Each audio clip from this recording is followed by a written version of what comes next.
Hello, everyone.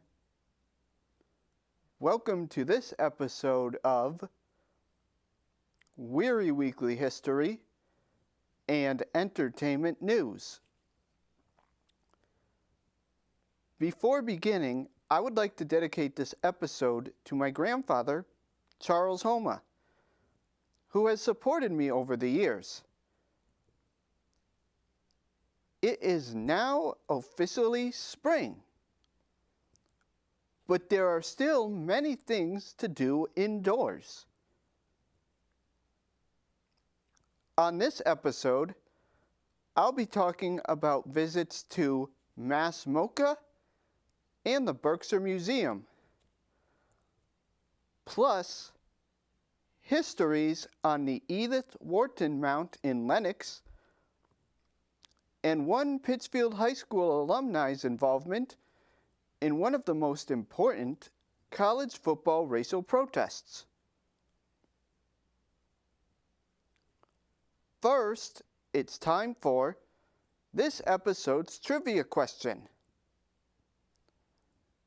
This episode's question is, what prize was author Edith Wharton the first female recipient of?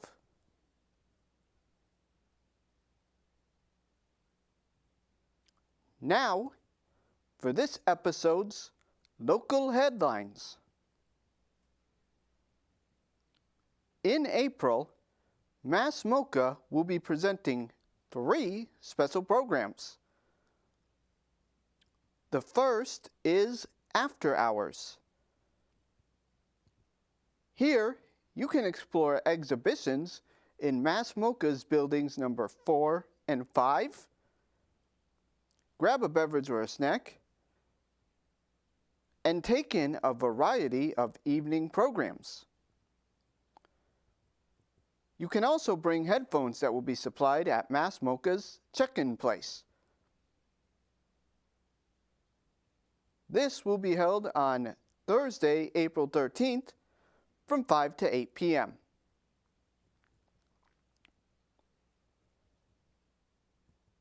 The second event is the 11th Annual Teen Invitational, a collaboration with high school art teachers, principals, and artists in the Northern Berkshires. MASS MOCA's 11th Annual Teen Invitational brings the work of local students and art instructors to the public for one long weekend. Catch the best of Berkshire County's young local talent on view in the main galleries from April 14th through the 16th. This is supported by the Ruth E. Proud Charitable Trust and the Berkshire Eagle. It is free for everyone.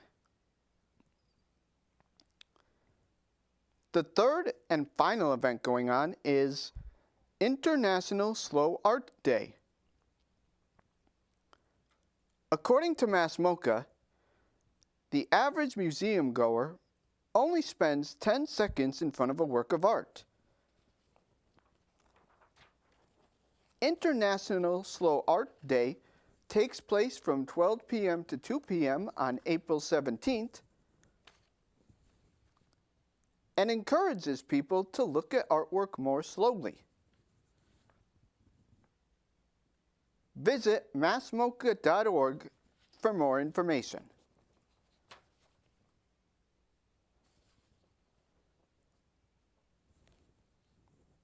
As mentioned in previous episodes of WWHEN, many theater companies are scheduling their 2023 seasons. One of the smaller but more fascinating theater companies is the Great Barrington Public Theater. Great Barrington Public Theater opens its 2023 season on June 13th with the American premiere of London playwright Kit Brookman's The Stones, which will run until the 27th. It is directed by Marcel Joyner, and it will take place in the flexible 100-seat Leibowitz Black Box Theater at Bard College at Simon's Rock's Daniel Arts Center. The play is an hour-long solo piece about a young teacher at loose ends in his life who takes a too-good-to-be-true job in the countryside as a tutor to two young children. Next, Brenda Withers' Off-Peak will run from July 6th through July 23rd.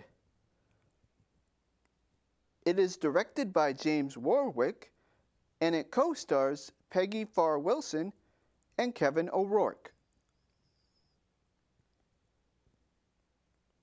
Finally, in a special event jointly produced with the Edith Wharton Restoration at the Mount in Lenox, which I will be talking about later in this episode,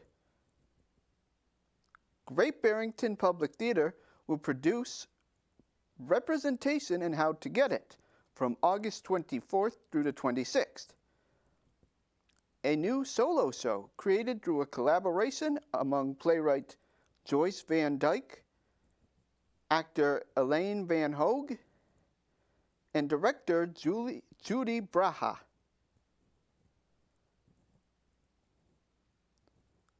Visit Great Barrington's Public Theater's website, shown here, to purchase tickets.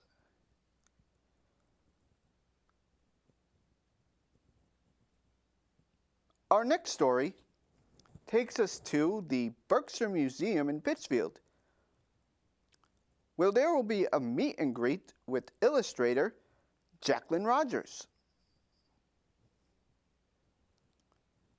She has illustrated recent editions of books of the late beloved children's author Beverly Cleary's most famous work, including Ramona and the Pest and The Mouse and the Motorcycle.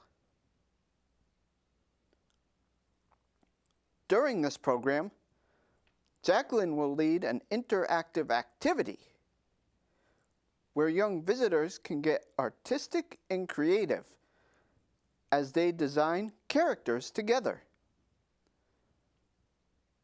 This will be followed by a reading of the book she wrote and illustrated called Goblin Moon, and a book signing. This will take place on Saturday, April 8th from 3 to 4 p.m. It is free with admission. Visit berkshiremuseum.org to purchase your tickets.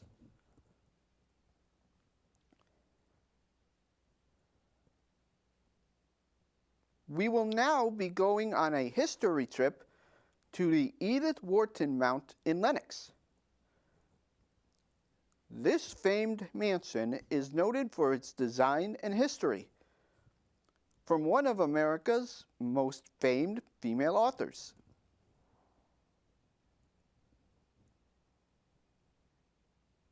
Author of The Age of Innocence, Ethan Frome, and The House of Mirth, among others, Edith Wharton wrote over 40 books in 40 years. She was an honorary doctorate of letters from Yale and earned a full membership in the American Academy of Arts.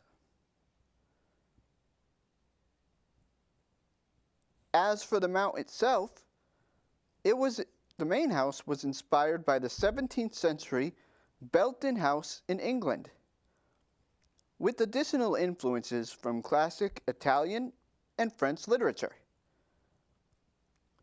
Edith Wharton used the principles described in her first book, The Decoration of Houses, when she designed the mount. She thought that good architectural expression included order, scale, and harmony. The west entry elevation is 3 stories. On its garden side, it is 2 stories with an opening out to a large raised stone terrace overlooking the grounds. The house exterior is a striking white stucco, strongly set off by dark green shutters, and rises from a foundation of coarse field stone. Clusters of gables and white chimneys rise from the roof, and the main house is augmented by Georgian Revival gatehouses and stables, and a beautifully restored greenhouse. Wharton's sometime collaborator, Ogden Codman Jr., assisted with the architectural design.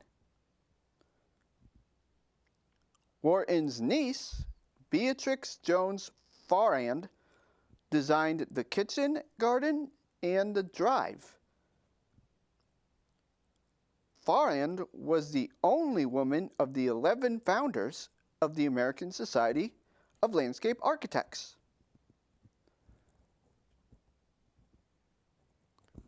Today, the Mount is a cultural center and historic house museum, welcoming over 50,000 visitors each year. Visitors can explore the property and learn about Edith Wharton by taking tours of the house, gardens, and are invited to sit and interact with the rooms without obstruction. Interpretive exhibits throughout the house explore Wharton and her servants' lives, as well as her humanitarian efforts and literary legacy. The Mount also presents lectures, dramatic readings, theater, music, storytelling, workshops, outdoor sculptures, films, and literary panels with over 40 partner organizations.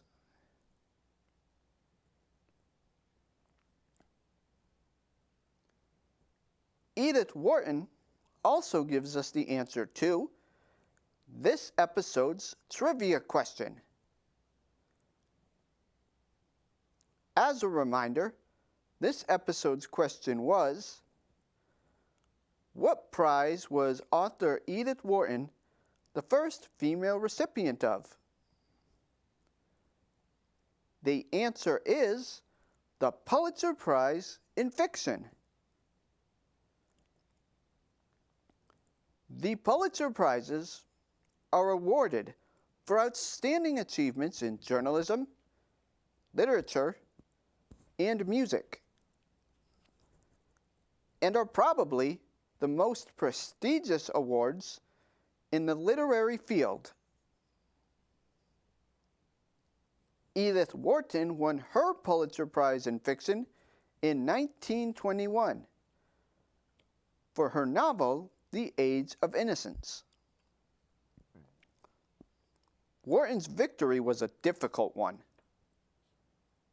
The 3 Pulitzer Prize fiction judges actually voted for Sinclair Lewis's Main Street, but members of the Columbia University Board, who support the Pulitzer Prize, overturned the judge's decision and selected The Age of Innocence instead.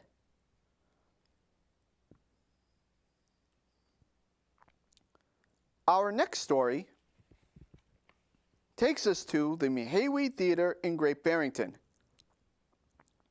where musician Joan Osborne will be performing. Joan Osborne broke into the public eye in the 90s with her hit song One of Us. Since then, Osborne has performed a wide variety of music from all genres: pop rock, soul, R&B, blues, gospel, and more. Her latest album is called Trouble and Strife, and this marks her first non-cover album in 9 years. She will be joined by singers and songwriters Larry Campbell and Teresa Williams.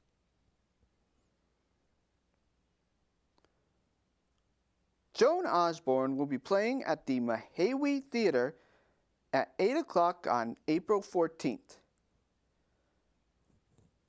Visit mahawi.org to purchase your tickets. The Mahawi Theater is located at 14 Castle Street in Great Barrington.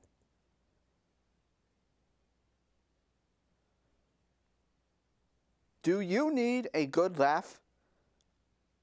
There will be live comedy at the Berkshire Palette Restaurant on North Street. There will be 4 comedians performing. Dan Altano has carved a name for himself in the national comedy scene by narrating his life story with brutal honesty, wit, and heart. Dan's material tackles the stumbles and falls of growing up, parenthood, and escaping the shadows of his much more successful and better-looking brothers. Special guest Erica Nolan is a single mom and stand-up comedian residing in Berkshire County, Massachusetts. She has appeared on TV One and Amazon Prime. When she isn't sipping wine or conjuring up ways to break up with her kids, you can catch her on stage.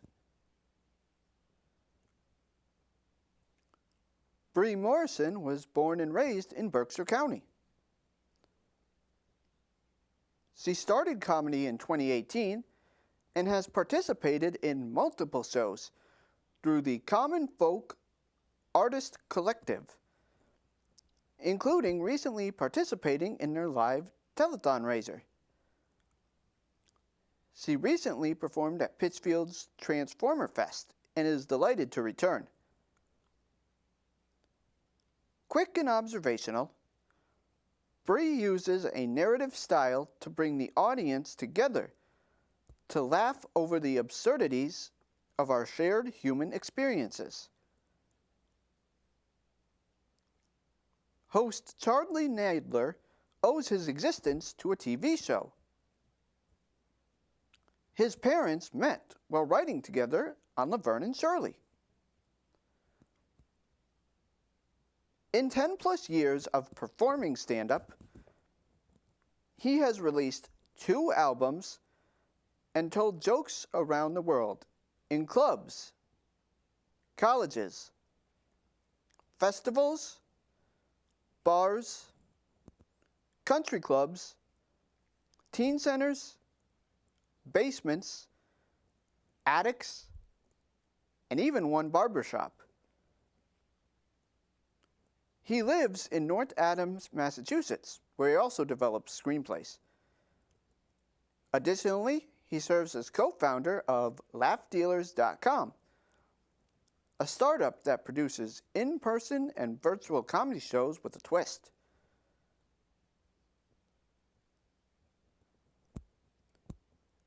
This performance will be held on April 13th from 7:30 p.m. to 9 p.m. Tickets can be purchased at eventbrite.com.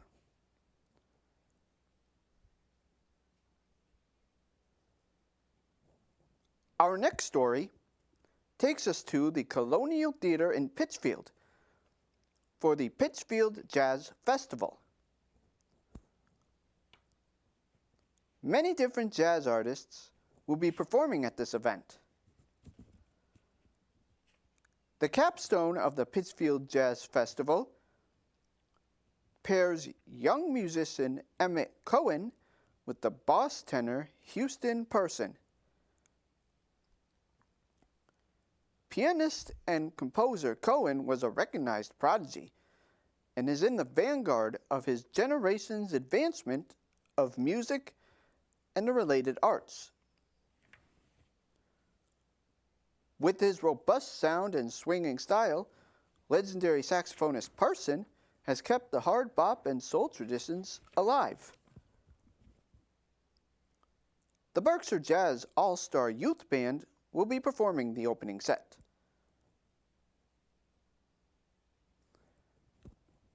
Emmett Cohen will be playing on April 30th. Visit BerkshireTheaterGroup.org to purchase tickets. Masks are required for this event.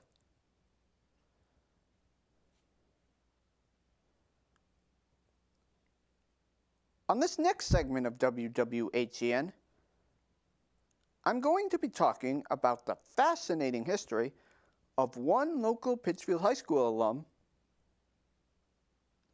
Tony Gibson,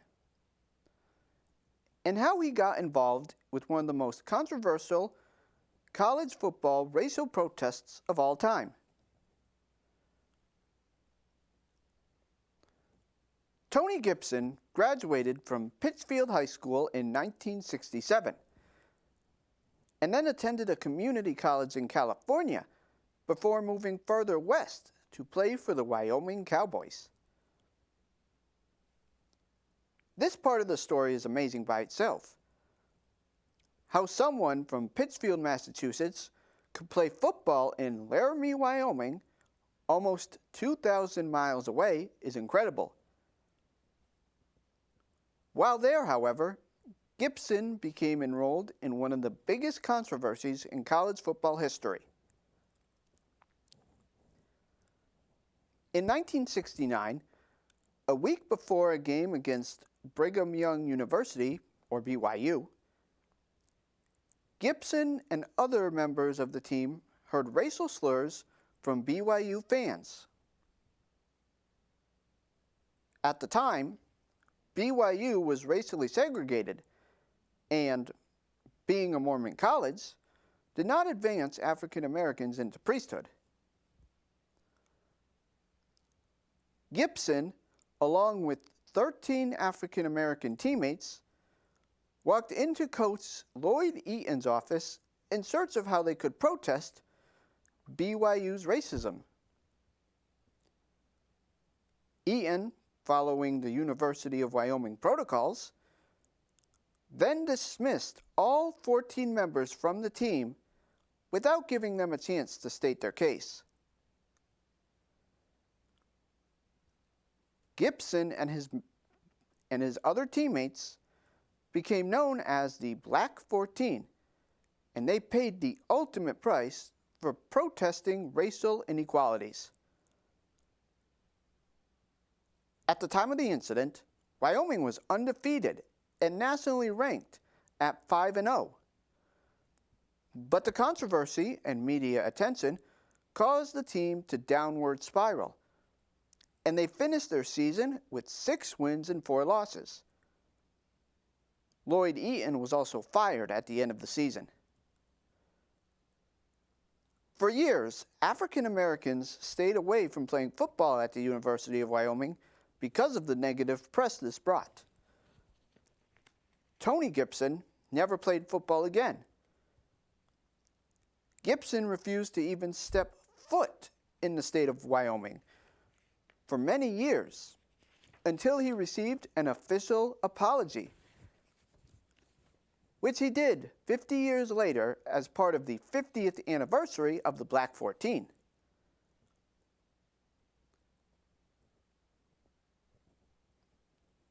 That ends this episode of Weary Weekly History and Entertainment News.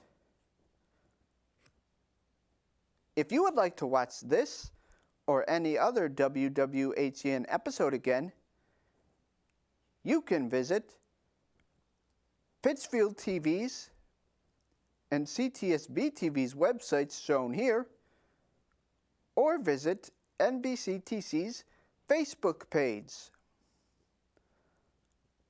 Also, if you would like to see the episodes in HD quality, make sure to check out my YouTube page at RT Weary.